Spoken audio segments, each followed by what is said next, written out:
Hi అండి. Good evening అందరికీ. అందరూ ఏం చేస్తున్నారు? చాలా డల్ కనిపిస్తున్నాను కదా.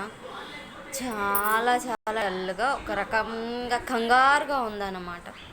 ఎందుకంటే మా మమ్మీ వాళ్ళు పొద్దున ఎప్పుడో 10కి 11కి బయలుదేరారు. ఇప్పటి వరకు రాలేరు. ఇప్పుడు టైం వచ్చేసి 7:30 అవుతుంది.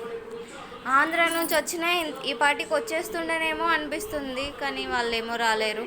పండగలప్పుడు నాకు అందుకే నేను వెళ్ళలేకపోయాను కదా. సరే మీరు రండి అన్నాను. వాళ్ళు పొద్దున ఎప్పుడో బయలుదేరారు కానీ ఇంతవరకు ఇల్లు చేరనే లేరు.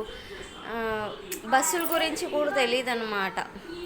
సో అక్కడెక్కడో నగర్ జంక్షన్ దగ్గర దింపేసి వెళ్ళాడు. పోనీ బావదైనా తొందరగా అయిపోయిందా, వచ్చేసాడా అంటే ఆయన కూడా ఇంకా రాలేదు. వెళ్ళి తీసుకొచ్చేస్తాడు అంటే ఆయన డ్యూటీలో ఉన్నాడు. నా ఫోన్లో ఏమో బ్యాలెన్స్ లేదు. అసలు ఎంత క్రిటికల్గా ఉందంటే పొజిషన్, అబ్బా నాకైతే పిచ్చి లేస్తుంది.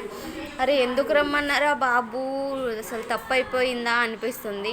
కానీ పండగ పూట వాళ్ళే ఏమరే అని అనిపించి రమ్మంటే టైం అప్పటికి అనుకున్నా ఉంటే ఎట్లా వస్తారో ఏమో, అవసరమా వద్దులే అందామంటే నేనే వద్దంటున్నా అని మళ్ళీ అమ్మ వాళ్ళు కొంచెం బాధపడతారు కదా. ఎంత తెలుసున్నా కొంచెం బాధ అయితే ఉంటుంది.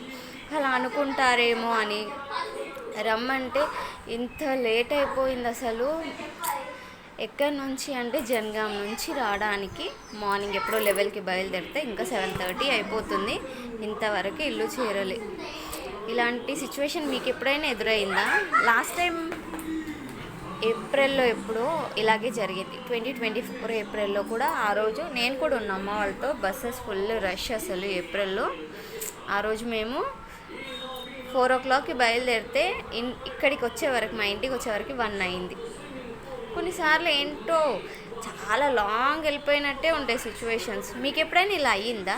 అయ్యింటే కామెంట్ చేయండి, సరేనా? బాయ్. వాళ్ళు వచ్చేదాకా నా బాధ అయితే తప్పదు. ఇంట్లోకి బయటికి సార్లు తిరుగుంటాను పొద్దున్న నుంచి. ఎప్పుడో 5 వరకు వచ్చేస్తారని ఎక్స్పెక్ట్ చేశాను, కానీ ఇంతవరకు కూడా రాలేదు నాకు. చూడాలి.